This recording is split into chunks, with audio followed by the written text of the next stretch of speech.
한국이 재채기하면 세계가 감기 걸립니다. 옥스퍼드 교수의 한마디에 강의실이 얼어붙었습니다. GDP 세계 13위, 인구 5천만의 작은 나라가 미국, 중국, 유럽을 동시에 움직이는 충격적인 비밀이 있습니다. 40년간 국제 정치를 연구한 데이비드 애시포드 교수는 입을 열었습니다. 이건 동맹 관계가 아닙니다. 온전히 의존 구조입니다. 한국이 이 세 가지 공급을 중단하는 순간 미국의 AI 산업은 반년 안에 전부 멈추고 유럽의 전기차 생산 라인 70%가 가동을 포기하며 동유럽 방어 체계에 균열이 생깁니다. 교수는 40년간의 연구 결과를 한 문장으로 정리했습니다. 국력은 영토나 인구가 아니라 대체 불가능한 능력입니다. 한국은 70년 만에 세계가 없어서는 안 될 나라를 만들었고, 저는 이것을 대체 불가능 구조라고 부릅니다.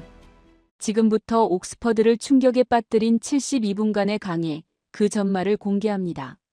시작하기 전 구독과 좋아요, 댓글에 대한민국 최고라고 응원해주세요. 2025년 4월 17일 목요일 오후 3시, 옥스퍼드 대학교 국제관계학과 세미나실에는 긴장감이 감돌고 있었습니다. 데이비드 애시포드 교수의 특별 강의가 있다는 소문이 3주 전부터 퍼져 있었습니다. 67세의 이 노학자는 40년간 국제관계를 연구한 석학이었고, 영국 외무부 수석 자문관을 15년간 지낸 인물이었습니다.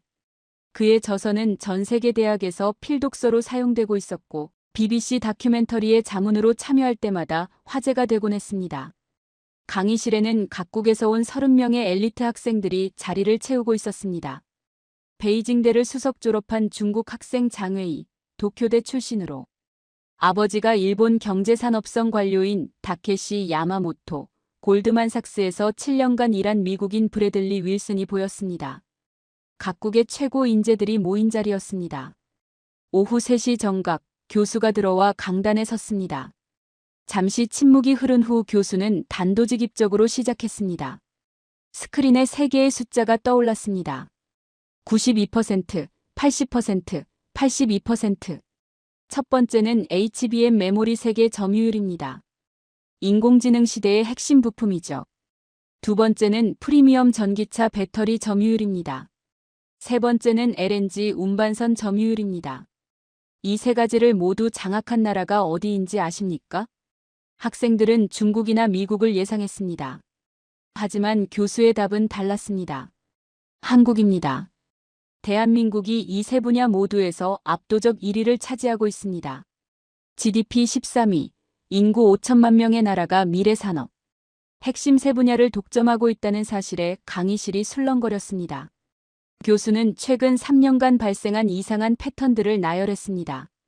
2023년 사우디아라비아 왕세자가 미국보다 먼저 한국을 방문했고, 2024년 유럽연합이 미국의 반대에도 불구하고 한국과 긴급공급망 협정을 체결했으며, 2025년 인도가 중국을 제치고 한국을 기술동맹 파트너로 선택했고, 미국 의회는 자국 기업보다 한국 배터리 기업을 먼저 보호하는 법안을 통과시켰습니다. 중국 학생 장웨이가 손을 들었습니다. 이것이 미국과의 동맹관계 때문에 생긴 특혜가 아니냐는 질문이었습니다. 교수는 고개를 끄덕이며 답했습니다. 좋은 지적입니다. 하지만 동맹과 의존은 근본적으로 다릅니다. 동맹은 선택할 수 있는 관계이지만 의존은 선택의 여지가 없는 구조입니다.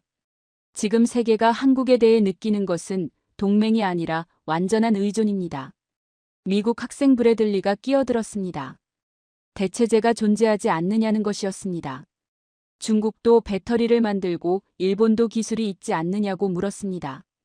교수는 충격적인 데이터를 보여주었습니다.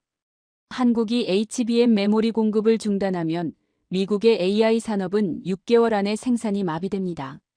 엔비디아, 구글, 마이크로소프트의 AI 서버가 전부 멈춥니다. 한국이 배터리 공급을 끊으면 유럽의 전기차 생산 라인 70%가 가동을 멈춥니다. 테슬라, BMW, 벤츠의 프리미엄 전기차 생산이 중단됩니다. 한국이 LNG 운반선 건조를 중단하면 유럽은 에너지 위기에 직면합니다. 교수는 대체제가 없는 이유도 설명했습니다. 중국 배터리는 화재 위험성 때문에 프리미엄 브랜드들이 사용을 거부합니다. 일본 반도체는 1990년 80%에서 현재 6%로 추락했습니다. 중국은 10년간 LNG선 기술을 따라잡으려 했지만 품질 문제로 실패했습니다. 대체제가 없습니다. 한국밖에 없습니다. 교수는 40년 연구의 핵심 결론을 제시했습니다. 국력은 영토의 크기나 인구수로 결정되는 것이 아닙니다. 대체 불가능한 능력으로 결정됩니다. 한국은 70년 만에 세계가 없어서는 안 될 나라를 만들었고, 저는 이것을 대체 불가능 구조라고 부릅니다. 교수는 학생들을 천천히 둘러보며 말했습니다. 오늘 강의가 끝나면 여러분이 알던 세계 질서는 완전히 바뀔 것입니다. 지금부터 한국이 어떻게 이 구조를 만들었는지 그 증거들을 하나씩 보여드리겠습니다. 30명의 학생들은 노트를 펼치고 교수의 다음 말을 기다렸습니다. 교수는 첫 번째 주제인 반도체로 들어갔습니다. 반도체를 쉽게 설명하자면 두 종류가 있습니다. 두뇌 역할을 하는 시스템 반도체와 기억을 담당하는 메모리 반도체입니다. 시스템 반도체는 대만이 강하고 메모리 반도체는 한국이 압도적입니다. 교수가 보여준 숫자는 명확했습니다. 92%. 한국이 장악한 HBM 메모리의 세계 점유율이었습니다. 여러분이 요즘 많이 듣는 인공지능, 챗GPT 같은 것들 말입니다. 이것들이 작동하려면 심장이 필요합니다. 그 심장이 바로 HBM입니다. 아무리 좋은 AI 칩을 만들어도 이 심장이 없으면 작동하지 않습니다. 그런데 이 심장의 92%를 한국이 만들고 있습니다. 교수는 구체적인 예를 들었습니다. 전 세계에서 가장 잘 나가는 회사 엔비디아가 작년 한 해 동안 470억 달러어치 AI 칩을 팔았는데 우리 돈으로 60조 원이 넘는 금액이었습니다. 그런데 이 엔비디아 칩이 작동하려면 반드시 한국산 HBM이 필요합니다. 엔비디아가 아무리 좋은 칩을 만들어도 한국이 HBM을 안 주면 그냥 쓸모없는 부품 덩어리입니다. 중국 학생 장애인은 중국도 반도체에 엄청난 돈을 투자하고 있으니 곧 따라잡을 것이라고 말했습니다. 실제로 중국은 2025년까지 70% 자금률 목표로 수천억 달러를 쏟아붓고 있었습니다. 하지만 교수가 보여준 현실은 달랐습니다. 중국의 목표는 70%였습니다. 하지만 실제로 달성한 건 18%입니다. 목표의 4분의 1도 못 채웠습니다. 기술 격차가 최소 7년에서 10년이기 때문입니다. 돈만 있다고 되는 게 아닙니다. 교수는 여기서 한국의 이야기를 들려주었습니다. 1983년 삼성전자가 반도체를 시작했을 때 일본과의 기술 격차는 무려 15년이었습니다. 당시 일본은 세계 반도체 시장의 80%를 장악하고 있었고 한국의 도전을 비웃었습니다. 한국이 반도체를 만든다고? 100년이 걸려도 우리를 못 따라온다. 하지만 삼성은 포기하지 않았습니다.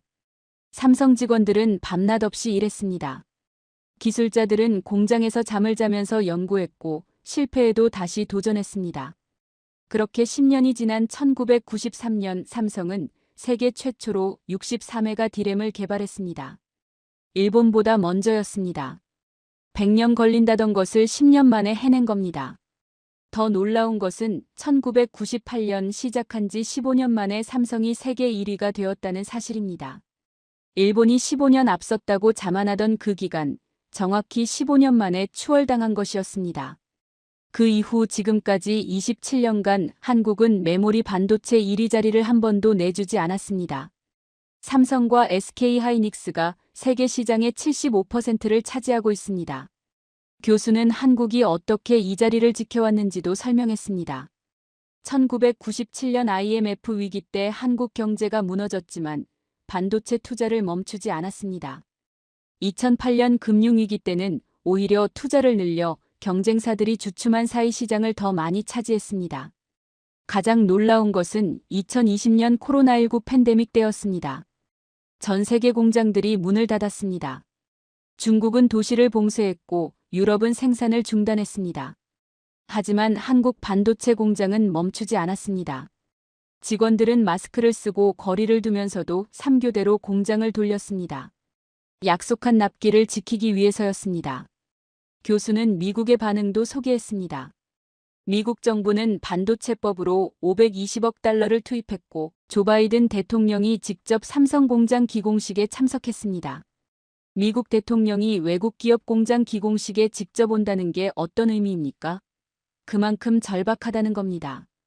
미국은 지금 한국 없이는 AI 산업을 유지할 수 없습니다. 교수는 핵심을 짚었습니다. 한국의 반도체 독점은 우연이 아닙니다. 40년간 위기 때마다 포기하지 않고 투자를 멈추지 않고 약속을 지키며 쌓아온 신뢰의 결과입니다. 92%라는 숫자 뒤에는 수만 명의 기술자들이 밤샘 근무하며 만든 땀과 눈물이 있습니다. 이것이 대체 불가능 구조의 첫 번째 축, 초격자 독점입니다. 강의실은 조용했습니다. 교수는 물을 마시고 다음 주제로 넘어갔습니다. 자, 이제 두 번째 기둥을 보겠습니다. 배터리입니다. 교수는 두 번째 숫자를 스크린에 띄웠습니다. 80%. 프리미엄 전기차 배터리 시장에서 한국이 차지하는 비중이었습니다. 여러분, 요즘 길거리에서 테슬라, BMW, 벤츠 같은 비싼 전기차 많이 보시죠? 그 차들의 심장이 배터리입니다. 그런데 그 배터리의 80%를 한국이 만들고 있습니다. 중국 학생장회의가 손을 들었습니다. 중국의 CATL이라는 세계 최대 배터리 회사가 있고 전체 시장 점유율로는 중국이 1위라는 것이었습니다. 교수는 고개를 끄덕였습니다. 맞습니다. 물량으로는 중국이 많습니다. 하지만 프리미엄 시장은 다릅니다. 비싼 차에 들어가는 배터리는 한국이 압도적입니다. 왜 그럴까요? 교수는 충격적인 데이터를 보여주었습니다. 2023년 한 해 동안 유럽에서 발생한 전기차 화재. 사고 중 중국산 배터리 차량이 47건, 한국산 배터리 차량이 3건이었습니다. 15배 차이였습니다. 여러분이 벤츠를 탄다고 생각해 보세요. 운전하다가 차에 불이 붙으면 어떻게 됩니까? 벤츠 브랜드 이미지가 끝장납니다. 그래서 프리미엄 브랜드들은 절대 중국 배터리를 쓰지 않습니다. 비싸더라도 안전한 한국 배터리를 씁니다. 교수는 구체적인 예를 들었습니다. 테슬라 고급 모델에는 한국 LG 배터리가, BMW 전기차에는 삼성 SDI 배터리가, 벤츠 EQS에는 SK온 배터리가 들어갑니다. 포르쉐가 얼마짜리 차입니까? 2억 원이 넘습니다. 그런 차에 값싼 배터리 넣었다가 불나면 회사가 망합니다. 교수는 한국 배터리 회사들이 미국에 쏟아붓는 투자 규모도 소개했습니다. LG, 삼성, SK 세 회사가 미국에 짓고 있는 공장 투자액이 합쳐서 450억 달러, 우리 돈으로 60조 원이 넘었습니다. 미국 대통령이 한국 배터리 공장 기공식에 참석합니다. 왜 그럴까요? 미국이 전기차 시대로 가려면 한국 배터리가 필수니까요. 교수는 세 번째 숫자로 넘어갔습니다. 82%. LNG 운반선 시장에서 한국이 차지하는 비중이었습니다. LNG 운반선이 뭔지 아시는 분 계십니까? 학생들이 고개를 갸웃거리자 교수가 쉽게 설명했습니다. 천연가스를 영하 163도로 얼려서 액체로 만들어 배로 운반합니다. 그 배가 LNG 운반선입니다. 2022년 우크라이나 전쟁이 터지면서 러시아가 가스 공급을 끊었죠. 유럽이 얼어 죽을 판이었습니다. 그래서 급하게 배로 가스를 운반하기로 했습니다. 교수는 LNG 운반선이 얼마나 특수한 배인지 설명했습니다. 엄청난 저온을 견디는 특수 탱크 기술이 필요했고 한국의 멤브레인 방식이 세계에서 가장 안전하고 효율적이었습니다. 이 배 한 척 가격이 2억 5천만 달러입니다. 우리 돈으로 3,300억 원입니다. 그런데 이걸 만들 수 있는 나라가 거의 없습니다. 중국이 10년 넘게 이 기술을 따라잡으려고 수천억 원을 투자했지만 실패했다는 이야기도 나왔습니다. 중국이 만든 LNG선은 품질 문제로 발주가 취소됐고 결국 중동의 카타르는 중국 대신 한국에 100척이 넘는 LNG선을 주문했습니다. 한 척에 3,300억 원이니까 100척이면 33조 원입니다. 카타르 같은 부자 나라가 왜 중국보다 비싼 한국 배를 살까요? 품질을 믿으니까요. 교수는 2022년 유럽의 에너지 위기 상황을 생생하게 전달했습니다. 러시아가 가스를 끊자 유럽은 패닉에 빠졌고 급하게 전 세계에서 LNG를 사들이기 시작했습니다. 문제는 그 LNG를 운반할 배가 부족했다는 것입니다. 유럽 국가들은 한국 조선소에 줄을 섰고 현대중공업과 삼성중공업은 밤낮 없이 배를 만들었습니다. 유럽의 겨울을 한국이 구한 겁니다. 한국 배가 없었으면 유럽 사람들은 추위에 떨었을 겁니다. 독일 학생 소피는 조용히 고개를 숙이고 있었습니다. 독일은 러시아 가스에 가장 많이 의존하던 나라였고 가스가 끊기자 산업 전체가 흔들렸습니다. 독일 제조업이 유럽 최강이라고 자부했습니다. 하지만 에너지 없이는 공장을 돌릴 수 없습니다. 결국 독일은 한국이 만든 배로 운반한 LNG로 공장을 돌리고 있습니다. 교수는 한국 조선업의 역사도 간단히 소개했습니다. 1970년대 현대중공업이 배를 만들기 시작했을 때 유럽 조선소들은 비웃었습니다. 한국이 배를 만든다고? 우리가 수백 년 만든 배를 어떻게 따라오나? 하지만 한국은 40년 만에 세계 1위가 되었고 특히 LNG선 같은 고난이도 선박에서는 독보적 위치에 올랐습니다. 교수는 세 가지를 정리했습니다. 반도체 92%, 배터리 80%, LNG선 82%. 한국이 이것들의 공급을 멈추는 순간 미국의 AI 산업이 멈추고 유럽의 전기차 공장이 멈추며 유럽 사람들이 추위에 떨게 됩니다. 선택지가 없습니다.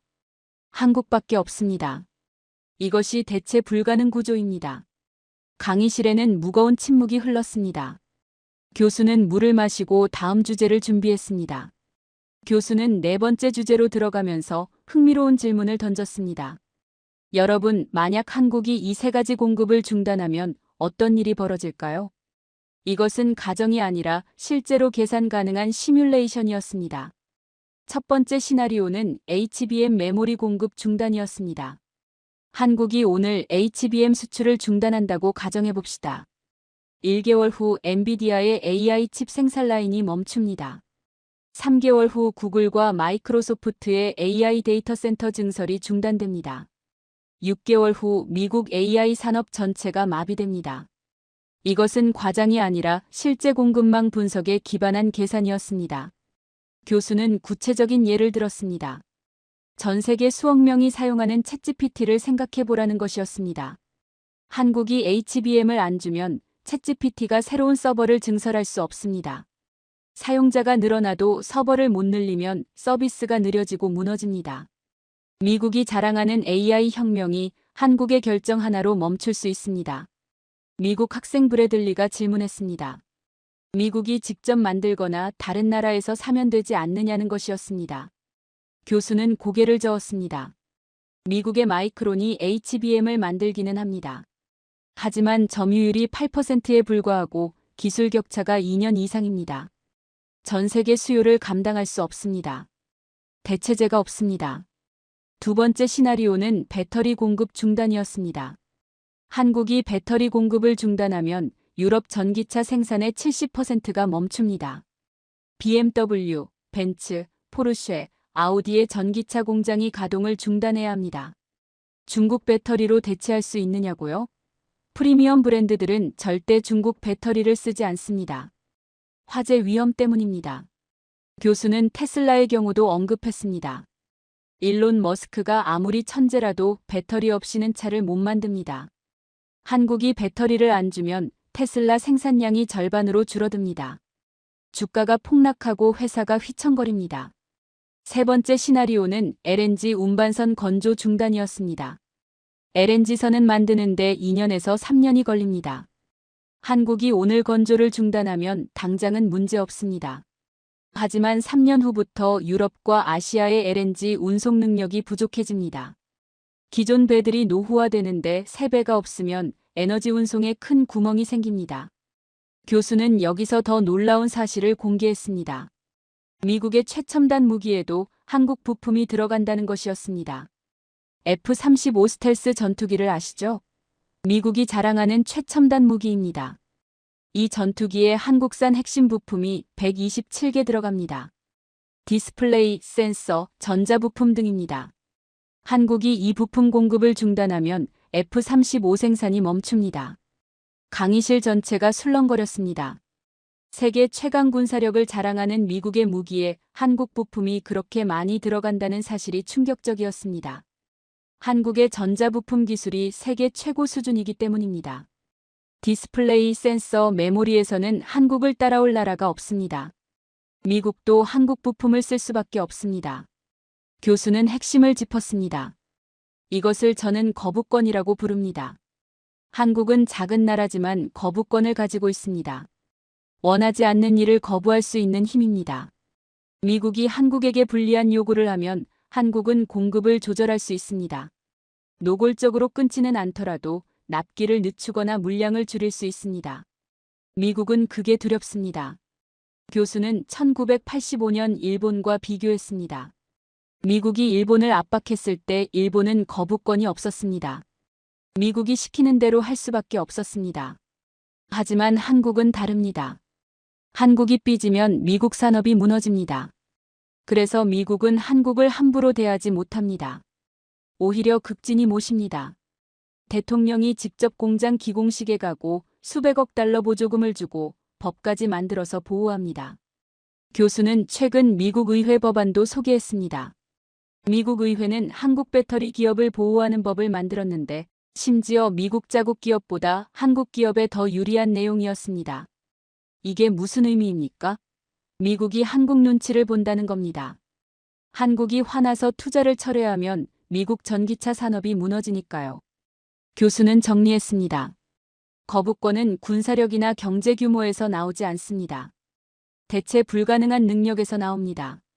한국은 반도체, 배터리, 조선에서 대체 불가능한 위치를 차지했고 그 결과 강대국들도 함부로 할 수 없는 거부권을 얻었습니다. 이것이 대체 불가능 구조의 두 번째 축, 거부권입니다. 일본 학생 다케시는 고개를 숙인 채 노트에 뭔가를 적고 있었습니다. 중국 학생 장웨이도 더 이상 반박하지 않았습니다. 교수는 다음 주제를 예고했습니다. 교수는 다섯 번째 주제로 세계 지도를 띄웠습니다.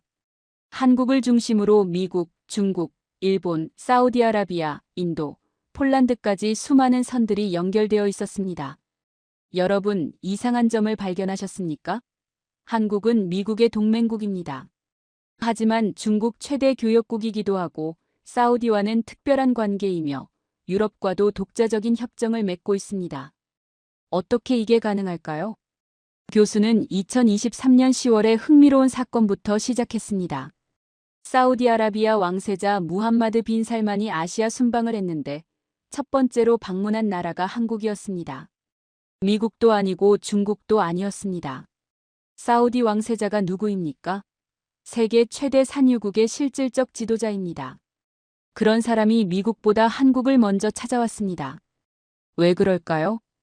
교수는 사우디와 한국의 관계를 설명했습니다.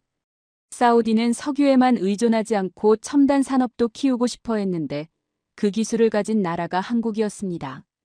사우디는 한국에서 원전을 수입했습니다. 석유화학 플랜트도 한국이 지었습니다. 스마트시티 건설도 한국과 협력하고 있습니다. 사우디 입장에서 한국은 없어서는 안 될 파트너입니다. 더 놀라운 것은 사우디가 한국 방산 무기도 대규모로 구매한다는 사실이었습니다. 사우디는 미국 무기도 살 수 있습니다. 돈은 많으니까요. 하지만 한국 무기를 삽니다. 가성비가 좋고 납기가 빠르고 기술 이전도 해주니까요. 미국은 기술을 안 줍니다. 한국은 줍니다. 교수는 2024년 유럽의 결정도 소개했습니다. 유럽연합은 미국의 반대에도 불구하고 한국과 긴급 공급망 협정을 체결했습니다. 미국이 반대했습니다. 유럽은 우리 편이니까 우리를 통해서 거래하라고 했습니다. 하지만 유럽이 뭐라고 했는지 아십니까? 우리가 알아서 한다. 한국은 우리에게 너무 중요하다. 동맹인 미국 말을 안 듣고 한국과 직접 협정을 맺었습니다.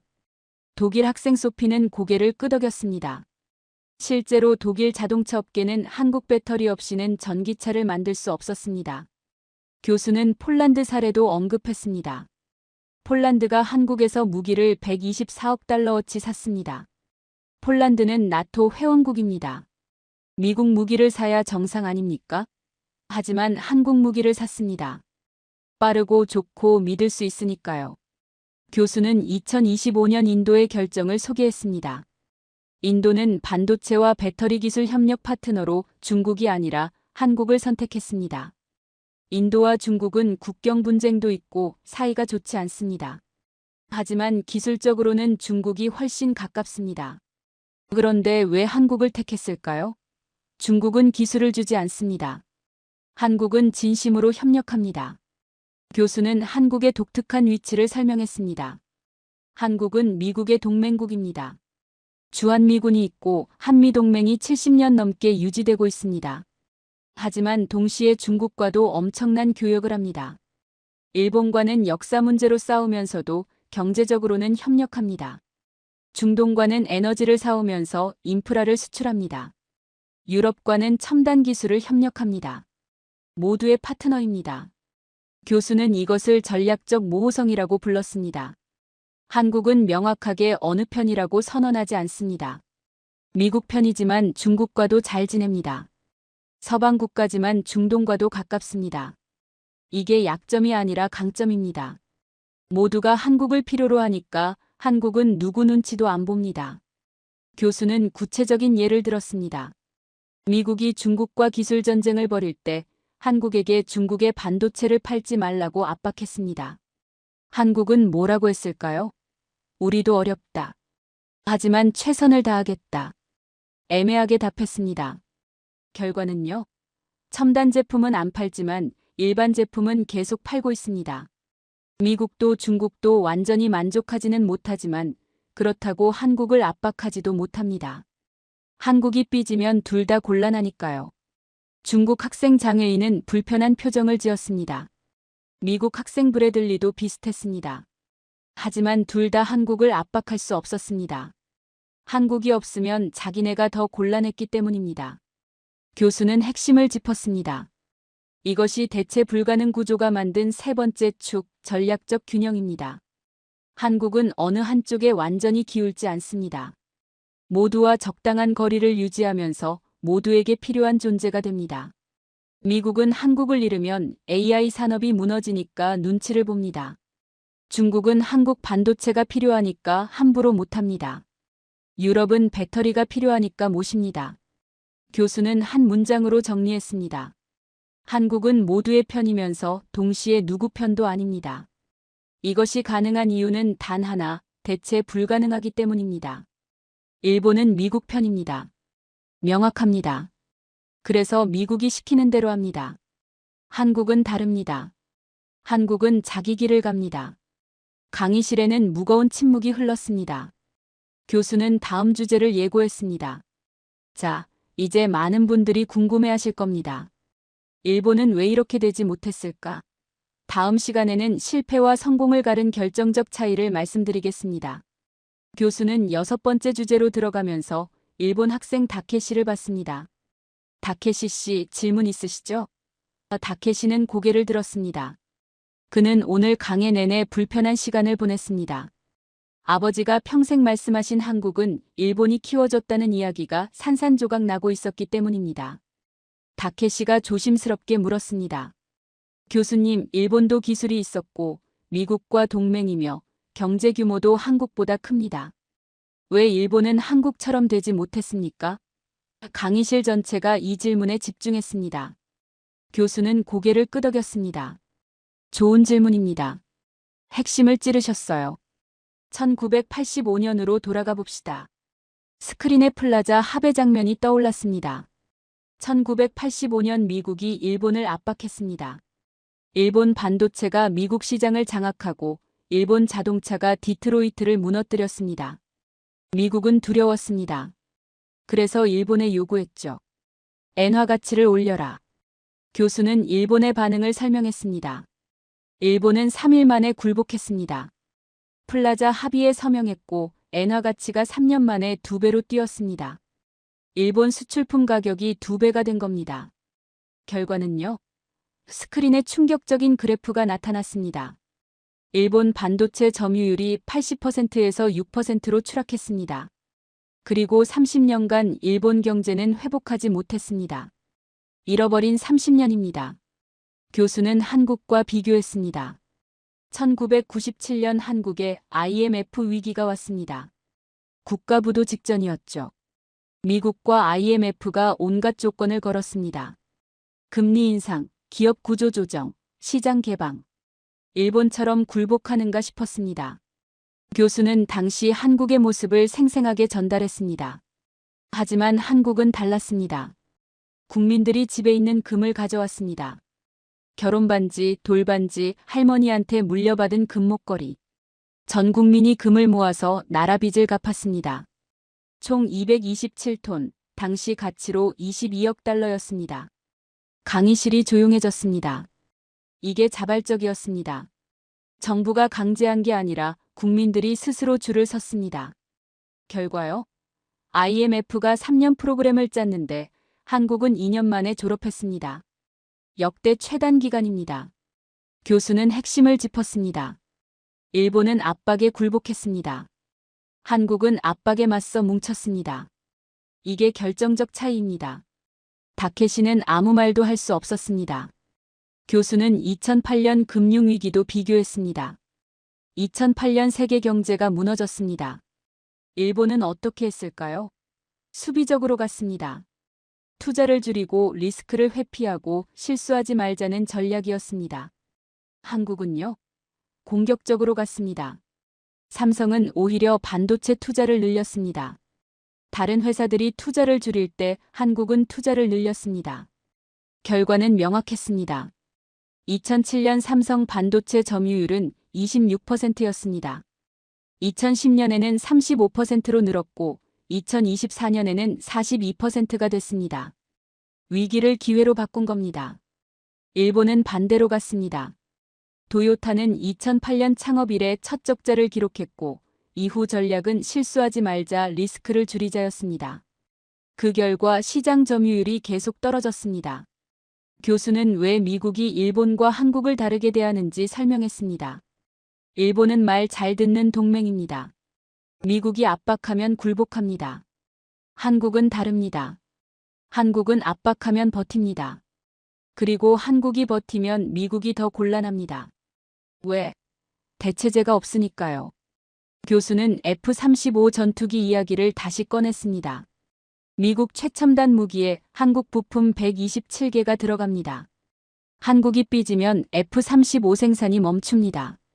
AI 산업도 멈추고 전기차 산업도 멈춥니다. 그래서 미국은 한국을 함부로 못 건드립니다. 오히려 모십니다. 교수는 일본과 한국의 차이를 한 문장으로 정리했습니다. 일본은 대체 가능한 동맹이 되었습니다. 한국은 대체 불가능한 파트너가 되었습니다. 이게 전부입니다.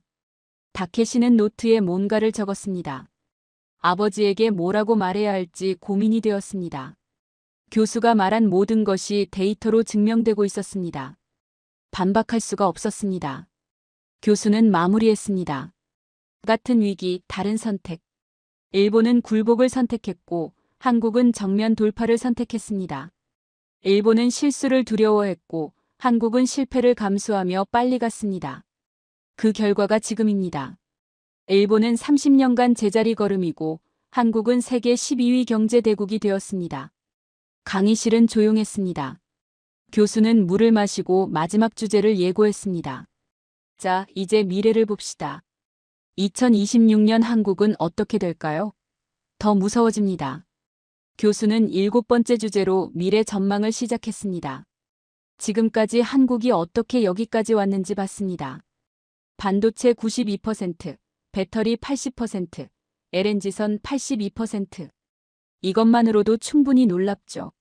하지만 진짜 무서운 건 앞으로입니다. 격차가 더 벌어지고 있습니다. 교수는 첫 번째 분야부터 설명했습니다. 반도체부터 봅시다. 삼성전자는 2025년 2나노 공정 양산을 시작했습니다. 2나노가 뭔지 아십니까? 머리카락 굵기의 5만 분의 1 크기입니다. 이 미세한 회로에 트랜지스터를 수십억 개 집어넣습니다. 중국은 아직 14나노에 머물러 있습니다. 격차가 7년이 아니라 10년으로 벌어지고 있습니다. 교수는 더 놀라운 계획을 소개했습니다. 삼성은 2027년 1나노 공정 개발을 목표로 하고 있습니다. 1나노입니다. 이건 거의 원자 수준입니다. 중국이 따라오려면 15년은 걸립니다. SK 하이닉스도 마찬가지입니다. 2026년 HBM4라는 차세대 메모리를 출시합니다. 성능이 지금보다 2배 빠릅니다. AI 시대에 이건 필수입니다. 교수는 두 번째 분야로 넘어갔습니다. 배터리입니다. 여러분, 전고체 배터리라는 걸 들어보셨습니까? 학생들이 고개를 갸웃거렸습니다. 지금 전기차에 쓰는 배터리는 액체 전해질을 씁니다. 그래서 가끔 불이 납니다. 전고체 배터리는 액체 대신 고체를 씁니다. 불이 안 나고 충전 시간은 절반으로 줄고 주행거리는 2배로 늘어납니다. 교수는 한국 기업들의 계획을 설명했습니다. 삼성 SDI는 2027년 전고체 배터리 양산을 목표로 합니다. LG에너지솔루션은 2028년, SK온은 2026년 반고체부터 시작해서 2028년 전고체를 목표로 합니다. 한국 배터리 3사가 전고체 기술에서도 선두를 달리고 있습니다. 중국은 아직 연구 단계입니다. 교수는 세 번째 분야를 소개했습니다. 방산입니다. 2020년 한국 방산 수출이 30억 달러였습니다. 2022년에는 173억 달러로 뛰었습니다. 2024년에는 200억 달러를 넘었고 2026년 목표는 250억 달러입니다. 6년 만에 8배 성장입니다. 교수는 KF-21 전투기 사진을 띄웠습니다. 날렵한 전투기가 하늘을 날고 있었습니다. 한국이 자체 개발한 4.5세대 전투기입니다. 2026년부터 양산이 시작됩니다. 필리핀이 12대 구매를 검토 중이고 폴란드도 관심을 보이고 있으며 인도네시아는 공동 개발에 참여하고 있습니다. 전투기를 만들어서 파는 나라는 전 세계에 몇 개 없습니다. 미국, 러시아, 프랑스, 스웨덴. 이제 한국이 추가됩니다. 교수는 네 번째 분야도 언급했습니다. 우주입니다. 한국은 누리호라는 우주 발사체를 자체 개발했습니다. 2022년과 2024년 발사에 성공했고 2027년 차세대 발사체 개발을 목표로 하고 있습니다. 2032년에는 달 착륙선을 발사할 계획입니다. 우주 발사체를 자체 개발한 나라가 전 세계에 7개국뿐입니다. 한국이 그중 하나입니다. 교수는 정리하기 시작했습니다. 반도체는 초격차가 더 벌어지고 배터리는 전고체로 또 한 번 도약하며 방산은 세계 4위 수출국으로 올라서고 우주에도 진출합니다. 이게 2026년 한국입니다. 교수는 스크린에 요약을 띄웠습니다.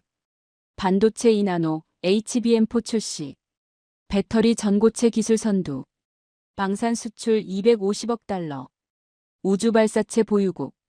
이것이 1년 후 한국의 모습입니다. 교수는 학생들을 천천히 둘러봤습니다. 150년 전 서양 열강이 조선에 왔을 때 뭐라고 했는지 아십니까? 작은 나라가 뭘 하겠어? 곧 무너질 거야. 지금도 비슷한 말을 하는 사람들이 있습니다. 한국은 작은 나라야. 중국한테 밀릴 거야. 일본이 다시 추월할 거야. 교수가 강조했습니다. 150년간 그런 예측은 전부 틀렸습니다. 한국은 강대국을 이긴 나라가 아닙니다. 강대국이 함부로 할 수 없게 만든 나라입니다. 압박하면 굴복할 줄 알았지만 한국은 버텼습니다. 무시하면 사라질 줄 알았지만 대체 불가능해졌습니다. 고립시키면 무너질 줄 알았지만 세계가 한국의 줄을 섰습니다. 교수는 마지막 문장을 천천히 말했습니다. 2026년 한국은 더 무서워집니다. 그리고 이 DNA는 복사할 수 없습니다. 강의실에는 깊은 침묵이 흘렀습니다. 교수는 물을 마시며 마무리를 준비했습니다. 교수는 마지막 슬라이드를 띄웠습니다. 한 문장이 크게 떠올랐습니다. 국력은 영토나 인구가 아니다. 대체 불가능한 능력이다.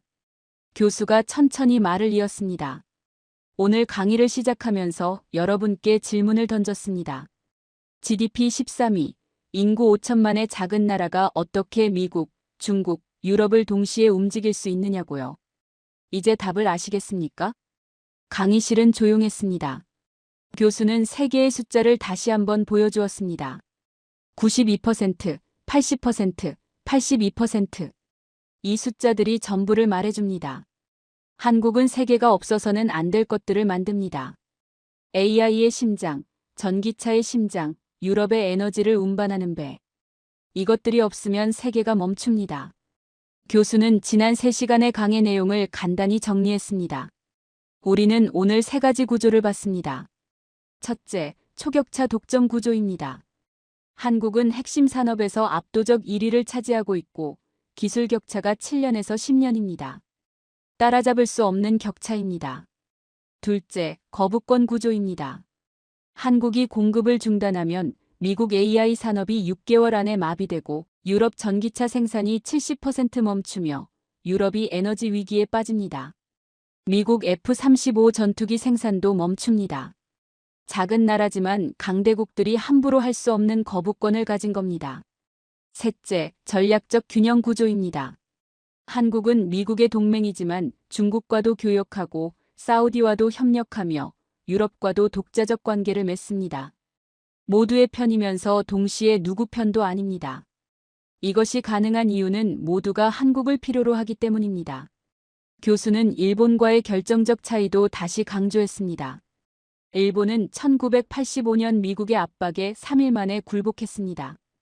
그 결과 30년을 잃었습니다. 한국은 1997년 IMF 위기 때 국민들이 금을 모아 나라를 구했고 2년 만에 극복했습니다. 일본은 대체 가능한 동맹이 되었고 한국은 대체 불가능한 파트너가 되었습니다. 교수는 40년 연구의 최종 결론을 발표했습니다. 저는 이것을 대체 불가능 구조라고 부릅니다. 한국은 70년 만에 세계가 없어서는 안 될 나라를 만들었습니다. 군사력으로도 아니고 GDP 순위로도 아닙니다. 반도체, 배터리, 조선이라는 핵심 산업에서 압도적 위치를 차지함으로써 만들어낸 구조입니다. 교수는 마지막 메시지를 전했습니다. 여러분이 오늘 이 강의실에 들어올 때와 나갈 때는 다를 겁니다. 세계 질서에 대한 인식이 완전히 바뀌었을 겁니다. 한국은 더 이상 작은 나라가 아닙니다. 크기는 작지만 영향력은 막대한 나라입니다. 2026년 이 영향력은 더 커질 겁니다. 강의가 끝났습니다. 교수가 강단에서 내려왔고 학생들은 천천히 자리에서 일어났습니다. 중국 학생 장애인은 노트를 가방에 넣으며 깊은 생각에 잠겼습니다. 중국이 1위라고 믿었는데 핵심 기술에서는 한국이 훨씬 앞서 있었습니다. 일본 학생 다케시는 휴대폰을 꺼냈습니다. 아버지에게 보낼 메시지를 고민했습니다. 한국은 일본이 키워줬다는 말이 이제는 너무 초라하게 느껴졌습니다. 그는 결국 이렇게 적었습니다. 아버지, 오늘 충격적인 강의를 들었습니다. 한국에 대해 다시 이야기하고 싶습니다. 미국 학생불에 들리는 노트북을 덮으며 중얼거렸습니다. 월스트리트가 한국을 과소평가하고 있었어. 그는 귀국하면 한국 기업 투자 리포트를 써야겠다고 생각했습니다. 독일 학생 소피는 창밖을 바라봤습니다. 독일이 유럽 최강이라고 자부했지만 에너지와 배터리에서는 한국에 의존하고 있었습니다. 사우디 학생 파티마는 왕세자가 왜 한국을 먼저 방문했는지 이제 이해가 됐습니다.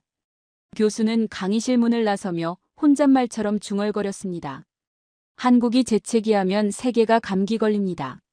40년 연구의 결론이었습니다. 옥스퍼드의 저녁 하늘에 노을이 지고 있었습니다. 800년 역사의 대학에서 한국이라는 나라에 대한 인식이 완전히 바뀐 날이었습니다. 30명의 엘리트 학생들은 각자의 나라로 돌아가 오늘 들은 이야기를 전할 것입니다. 그리고 세계는 조금씩 한국을 다르게 보기 시작할 것입니다. 대체 불가능한 나라. 국력 깡패. 2026년 한국의 모습이었습니다. 시청해주셔서 감사합니다.